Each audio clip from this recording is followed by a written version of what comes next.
Hi guys! So, ang ating intro is unboxing. Ayan. So, yan ay kiwi at ang dami naghahanap.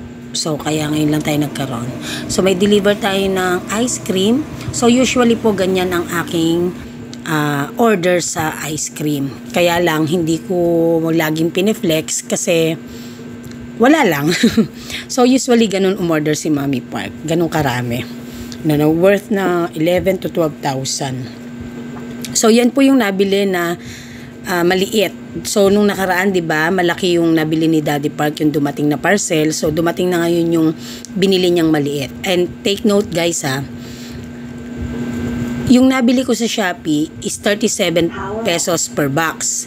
Pero si Daddy Park, nakabili siya sa Lazada ng 32 pesos per box. So, mura pa siya ng 5 piso per box ang yung nakita ni Daddy Park sa online. So, imagine that, ganun kamura. Isang box, 32 pesos lang. Diyos ko, my God, magkano lang yun? No? Pumapatak po ng nasa 2.66 pesos lang ang isang piraso. Kaya lang, kita mo talaga yung difference niya kapag ikaw ay ma-observe pagdating sa product. So, kausap ko niyan si Daddy Park at pinapakita ko dahil sabi ko, gumawa nga ako ng review, no? Nag-vlog ako ng pagre-review nung pinagkaiba nung nabili naming mga Mongols sa online at yung nabili namin sa Tita Tessie. So, 5 box po iyan na binili ni Daddy Park. So, napakarami naming Mongols. So, mabili naman yan at mauubos naman yan. So, dumadami na yung aming stocks na mga iba't ibang school supplies, no? Kasi talagang ang dami naghahanap. So, ano ba yung ating susunod na parcel? Tingnan natin. Ang tagal. So, nagvo-voice over ako kasi pauwi na ako, nag-vlog lang ako dahil para ma-update kayo, syempre. So, sa mga susunod na panahon kasi baka hindi ako makapag-vlog. So, ayan ang ating correction tape na laging hinahanap at wala pa tayo. Ngayon, meron na. Kaya lang, puro blue naman ang binigay sa akin. Grabe. So, maliit lang yon, bentahan ko 15 pesos. Bumili din tayo ng malaking correction tape. Yan naman ay bentahan natin ay 35 pesos. Kasi almost 30 pesos na ang puhunan. So, may 5 pesos tayo per piraso na tubo. So, yan ay 10 piraso bali. Tig-5 piraso sa isang pack. Ang dami nating parcel, no? So, kasi ang goal ko talaga ay as much as possible ay makomplete natin halos lahat ng needs ng ating mga estudyante. So, payong. So, taon-taon naman, bumibili talaga ako ng payong.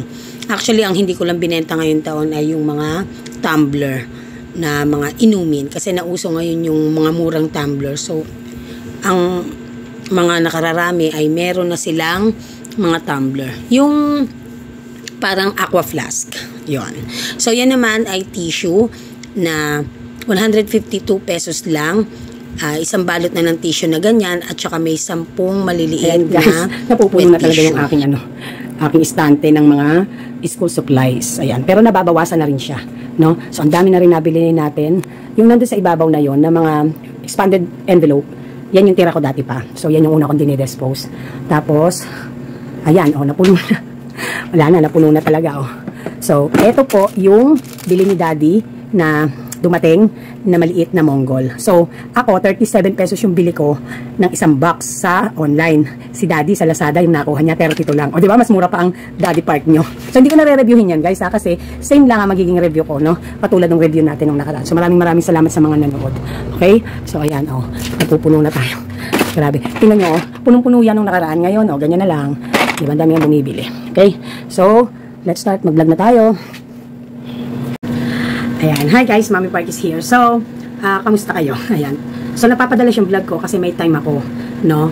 And kapag naging busy naman ako, nakita nyo naman kung gaano katagal ako bago mag-vlog, no? So, parang ang putla ng Mommy Park. Ayan, gumagalaw.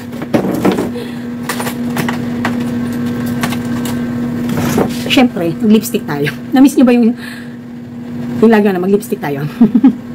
Ayan. Kahit for the vlog lang naman, medyo ano tayo, no? Ayan, kamusta ang everybody, no? So, ayan yung mga pahabol natin na mga dagdag paninda dito sa ating tindahan.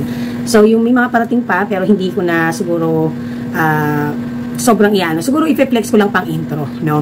Ayan. But in today's video, pag-uusapan natin guys, ang ating pagdesisyon, nabubulo lang Mami Par, ang ating decision, no? Pagdedesisyon kung kailan tayo magtataas ng presyo. Ayan. So, tatalakayin muna natin yung mga factors to consider, mga cause, mga reasons kung bakit nagdedesisyon tayo na magtaas ng presyo, no? So, unang-una, sa pagtataas ng presyo, kino-consider natin kasi kung gaano kahirap at gaano ang expenses natin bago tayo nagkaroon ng items. So, kung ibig sabihin, hinahango natin yan, pinipick up, gumagasta tayo ng pamasahe, or kaya ng gas, syempre, kino-consider natin yan para tayo ay magkaroon ng presyong makatarungan. No? So, ano bang ibig sabihin ng makatarungan na presyo? Ibig sabihin, affordable sa ating mga customer, and at the same time, ay kakabig naman tayo. At sa atin naman ay magkakaroon naman tayo ng kita, no? Yung hindi naman na-deprive ang ating pagod at puhunan. So, yun. So, pangalawa is yung pagtataas ng ating mga suppliers, no? So, kung nagtataas ang ating suppliers, so tayo din ay magdedesisyon na magtataas ng presyo. So, sa pangatlo naman, dito papasok naman yung ating yung the law of demand and supply. So, sino ba nakakaalam nung law na yan? No? So, not literally law, no? Na, kumbaga ba, ito yung sa economics kasi, na yung the demand of law and supply, yung ayan. So, meron po kasi tatlong klase na nangyayari pagdating po sa, para magkaroon ng price determine, no? Sa the demand and law and supply. Kapag po ang supplies ay mababa, no? Ibig sabihin, mahirap ma-access ang produkto. So, at mataas ang demand, maraming naghahanap, pero mahirap mahanap yung items or yung product. So, meaning, yung price ay magtataas. Kapag naman po, mataas ang supplies, mababa ang demand, mababa din ang nagiging presyo. No? Kapag mababa naman ang magiging presyo niya. Kapag naman po, mataas ang supplies, mataas din ang demand, equilibrium, nag-i-equal lang. So, ibig sabihin, tama lang ang presyo. Kadalasan, ang presyo ay halos pantay-pantay lang. Wala bastang nagtataas, wala bastang nagbababa. So, parang kumbaga ba, kung ang kalakaran ay 5 piso, mabibili mo siya sa halos lahat 5 piso. No? So, yun po ang the law of demand and supply. May tatlong po yan. So, yan yung isa sa mga factors na kino-consider natin kung bakit nagtataas tayo ng presyo o nagbababa ng presyo. No? So, doon tayo papalo dahil ang tatalakayin natin ay yung mga desisyon natin kung bakit tayo nagtataas ng presyo. No? Doon tayo doon sa mataas ang demand, mababa ang supply. Kumbaga ba, ikaw lang ang meron dyan sa lugar mo, tapos hirap ka pang ma-access yan. So, ibig sabihin, chances are, magtataas ka ng presyo. Okay? So, nagets po ba? Baka hindi nagets ha. So, yon.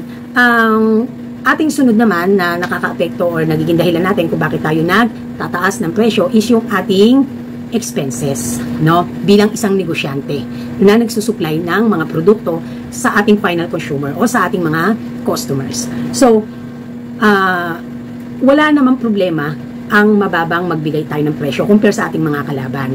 The problem is kung ang ating expenses ay hindi kayang makapalan o makover yung ating kikitain. No? Kung hindi mako-cover yung kikitain natin, anong sense para nagnegosyo tayo? So, kaya, hindi pare-parehas ang presyo ng mga kasari dahil kino-consider din natin yung ating expenses. So, sa tulad ng Mami Park, actually, I have all the guts and reasons para mas mataas ako, di ba?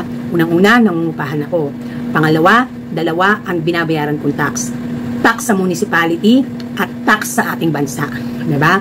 So, kung baga ba, kino-consider ko lahat ng mga possible na maging expenses ko at paano ako magpe-presyo, no? Pero, or ikaw, no? Pero, syempre, as much as possible din, ay dinidepende din natin iyan sa niche ng ating negosyo or sistema. So, kung wholesaler ka, kung retail ka, and you're also offering a wholesale. So, kung maalala nyo, nag-wholesale price ako sa mga items dito na mga selective or selected items na ino-offer ko sa customers, no? Na set price ng Mami Park. So, mas mababa kapag ka mas marami ang kukunin. So, usually, ina-apply ko yan sa mga pertay na items, sa shampoo, sa kape, at sa iba't iba pa, sa juices, at sa iba't iba pa, no? So, yan yung mga dahilan kung bakit yung mga reasons natin na magtaas, no? So, ang next naman is yung ating desired na kita, no? Yung ating net income. So, kung bread and butter natin ang tindahan, dapat ngayon pa lang, alam mo na, lalo na sa mga papasok pa lang sa pagtitindahan, ano? Dapat ngayon pa lang, kung gagawin mo siyang bread and butter, or kaya naman doon sa mga nasa trial and error stage, no? Dapat ngayon pa lang, may set amount kung magkano ang kailangan mong kabigin or kailangan para masustain ang inyong buhay. Kasi kung gagawin mo ang bread and butter, yung negosyo at pagtitindahan. So, iyan yung mga kino-consider natin kung bakit naapektuhan na minsan kailangan natin talagang magtaas. So, pag-usapan naman natin is yung paano kami dumating, how we came up to the point na we really need to increase or we really need to add markup, no, from the previous price, no. So, unang-una, tumataas ang mga expenses, no, hindi naman bumababa.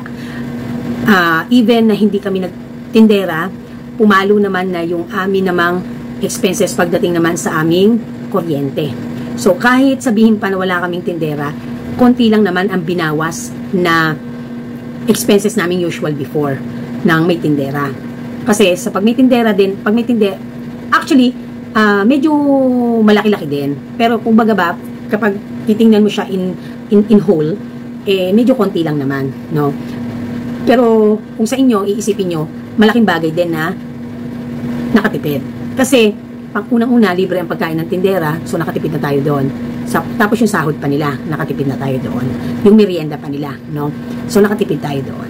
But, if you see it in a whole, mas worth pa din na kung sana kahit isang tindera meron tayo. Kasi, ang nagsasacrifice naman kasi na pag wala kang tindera, yung sarili mo, yung health mo, and then, yung time mo, yung quality time mo pagdating sa family, at yung pagdating sa sarili mo na bilang negosyante, no? So, nabanggit ko lang naman. So, yung expenses, no, hindi siya na-maintain na mababa unless talagang may major kaming tatanggalin. Like, halimbawa, magbabawas kami ng unit or kaya magbabawas kami ng mga dekuryente na mga appliances. So, yon talagang madadama mo at hindi kami kukuha talaga na at all or wala na kaming planong kumuha ng tindera pa o ng tauhan o ng helper. Talagang, kung sabay-sabay yan na mawawala, na gagawin namin, doon madadama mo talaga yung impact na bumaba ang expenses mo. But, to think na ang nawala lang naman is yung helper, so sa kabuuan, titingnan, hindi siya masyadong dama na bumaba yung expenses. Tapos nag-a-arise naman yung sa kuryente, no? So, isa sa mga naging decision namin kasi is yung expenses, no? And then, mas madalas pa kaming mamili sa labas kasi nga, sa gawa ng dahil naging matumal, mas minarapat namin huwag basta-basta kumagat sa terms, no? Or umutang. So, tinatsaga namin na mamili, no? Nakaipon ng benta, mamimili. Pag malapit na maubos ang stocks, mamimili.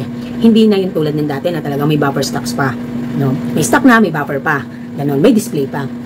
So, sa sunod na reason is yung dahil sa pagtumal, yung desired na kita namin maaapektuhan, no? So, yung desired naming kita, meron kaming minimum na dapat na meron kaming dapat may ma-produce ang store, minimum na net income. So, kapag ka bumaba doon, sa minimum na yon, mag-below minimum, ang aming net income in a month, talagang malaking magiging dagok sa amin, no? To the point na magagalaw pati savings, maraming masisira na plans. Kasi nga, yung pagkabig namin ay kukunti lang, no? So, iyan yung mga reasons kung bakit kailangan namin magtaas ng presyo. So, last year, bago pa mag-December, around September, October, sinabihan ako ng Daddy Park. Kasi kami ng Daddy Park, once in a month, twice in a month, nag-uusap kami niyan, or every 2 months, nag-uusap kami niyan pagdating doon sa takbo ng tindahan. Lalo na kapag ka napakatumal. Yan ay aming kino-compare na sales sa nakaraang taon. O kaya sa nakaraang months. Kino-compare namin yan. Kasi meron naman kaming babalikan na datos or meron kaming track na magagamit. Natatrack namin. Why? It's because nagtatala kami. Meron kaming notebook na araw-araw ay aming nire-record ang aming mga transactions, mga sales expenses man yan. Nakatala yan, lahat. So, kaya, na-compare namin. So, kaya magandang ugaliin ang magkaroon kayo ng pagtatala. Kasi, para meron kayong babalikan. Para pag nag-realize kayo what's wrong, meron kayong titingnan, no? May backtrack, ika nga. May data kayo na magagamit, mare-review. So, in-advisean ako ng Daddy Pat na I think it's time for you to add markup, no? Kasi ang sitwasyon din kasi naman is pag naubusan tayo ng items, pupunta rin naman ang iyong mga customer sa iba para mabili ang kanilang mga pangangailangan. So it's time na i-reconsider mo ang mga presyo mo, lalo na sa mga fast-moving products, no? Kasi tumataas din naman ang kompetisyon. At yung mga bagong kakompetensya mo ay hindi rin naman kasing presyo mo ang kanilang presyo, no? Ang presyo nila ay set price nila, mas mataas sa'yo, pero nahaharang pa rin ng ang mga customer na dating dapat ay sumasadya pa dito. So tayong mga nandito sa gawi ay nagkaroon ng pagbaba sa sales, no? Dahil nga din sa pinakamalaki na naging epekto ay yung pagkakaroon ng kakompetensya. So kaya, alam niyo naman, minsan lang mag-advise ang Daddy Part, kaya consider, tinitingnan natin. So nireview ko lahat at nagkaroon tayo ng idea at nagkaroon din tayo ng information sa mga customers natin kung magkano nila nabibili sa iba, ang mga usual na mga items na binibili sa atin. At yun ding ating mga customer na mga sari-sari store na bumibili dito kapag kayong nauubusan sila, lalo na sa mga per tayo na items, ay nagkakaroon ako ng idea na it's either pwede akong makipagsabayan sa kanila retail or mas mababa ako ng piso hanggang 2 piso pa rin. Pero nag-mark up na ako. So, ibig sabihin, kumbaga ba ay hindi halata na or hindi gaano kabigat yung pagtataas ko para sa aking mga customers, no? Kasi, kung i-compare pa din yung price, kumbaga ba, lalaruin yung presyo, no? So, in-apply ko yan, yung lalaruin ko yung presyo, in-apply ko yan sa mga per tie. Kasi, kung maalala nyo, si Mami Pat, nag-offer ako ng wholesale in my set price. Hindi naman ako pwedeng makipagsabayan sa mga supermarkets at saka sa mga mini-mart sa labas, mga wholesaler, kasi hindi ko naman nakukuha yung presyo ng items ng katulad ng presyong nakukuha nila sa kanilang mga supplier. Kahit minsan parehas pa kami ng supplier. Halimbawa, si ActiveServe, siya ang supplier namin ng Nestle at dito halos sa buong Pande, no? Sila ang supplier. Pero hindi parehas ng presyo ang bigay sa amin. So, ang sabi sa akin ni ActiveServe, may kanya-kanya kasing programa yan para sa mga sari-sari store, para sa mga butika, para sa mga supermarket, para sa mga wholesaler, para sa mga minimart. Magkakaiba pala sila. Meron silang mga code at may iba-iba din silang programa. So, kumbaga ba, meaning to say, hindi ko nakukuha yung mas mababang presyo. Ang nakukuha kong presyo is yung selling price ng mga malalakas kumuha na ito kay ActiveServe na supplier ng Nestle products. So, kaya hindi ako pwedeng makipagsabayan. Ngayon, ganun pa man, effective pa rin yung nangyari na sa set price ko ay tipid pa rin sila, naka-discount pa rin sapagkat hindi ko siya binase sa per retail price. Kung 6 ang bibilin, discounted, no? So, hindi kukunin sa presyo na retail. So, unlike doon sa ibang mga tindahan na maliliit dito, kahit 6 ang bilhin ng customer, yung retail price ang gagamitin, yung total, no? So, kay Mami Part, discounted. So, yon ang tinarget ko munang una na baguhin. So, kung halimbawa,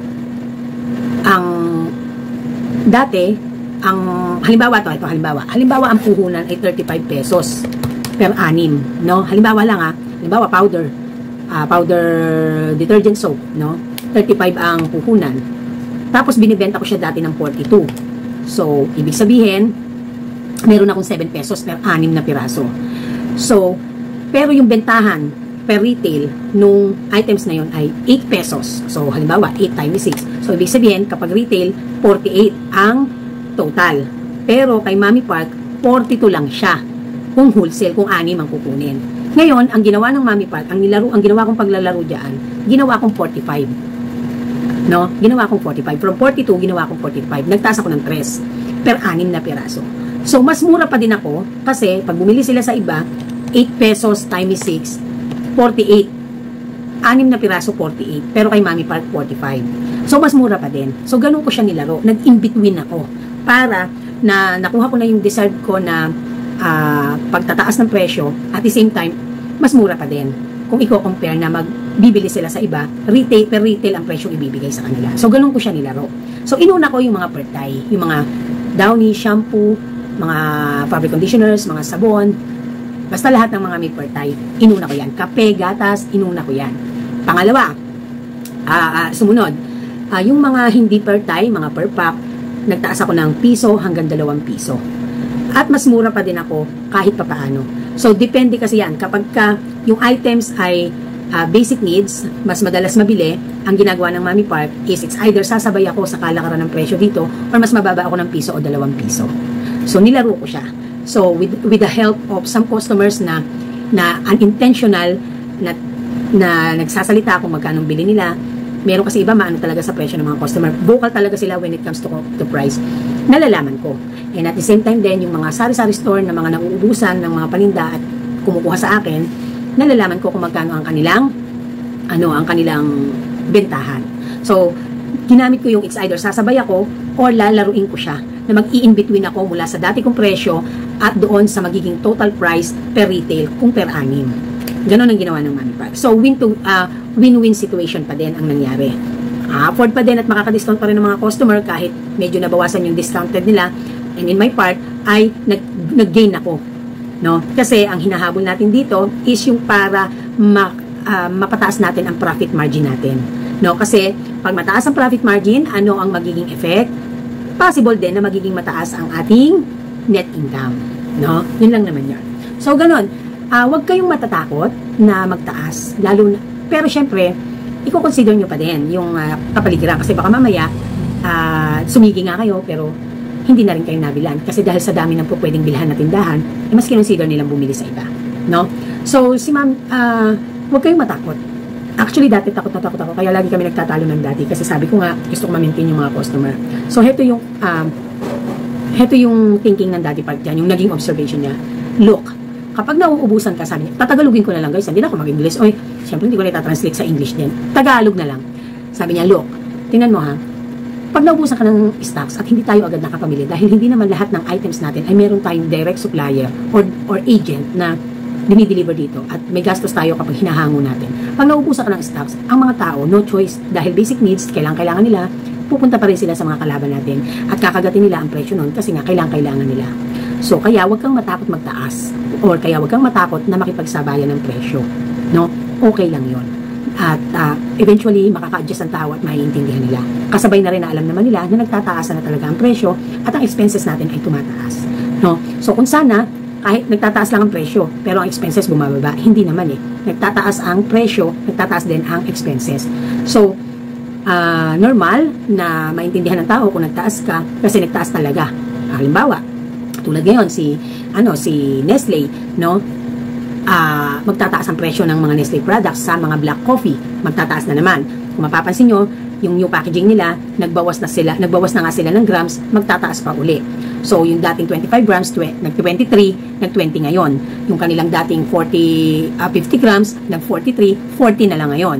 Yung dati nilang 100 grams ba yun?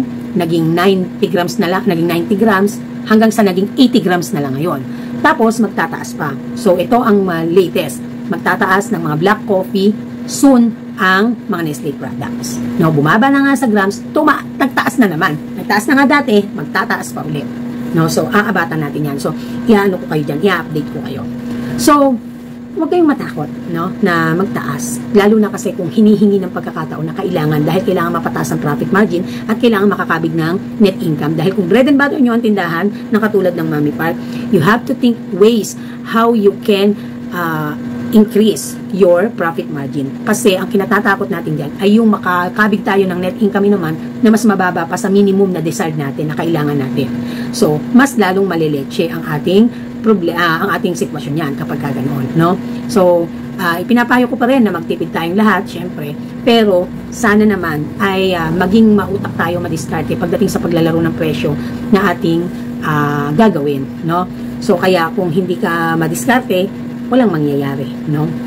So, yun lang yung gusto kong sabihin sa inyo, na nagtataas na ako ng mga presyo at patuloy pa rin akong nagre-review ng mga presyo ng mga items para mag-markup.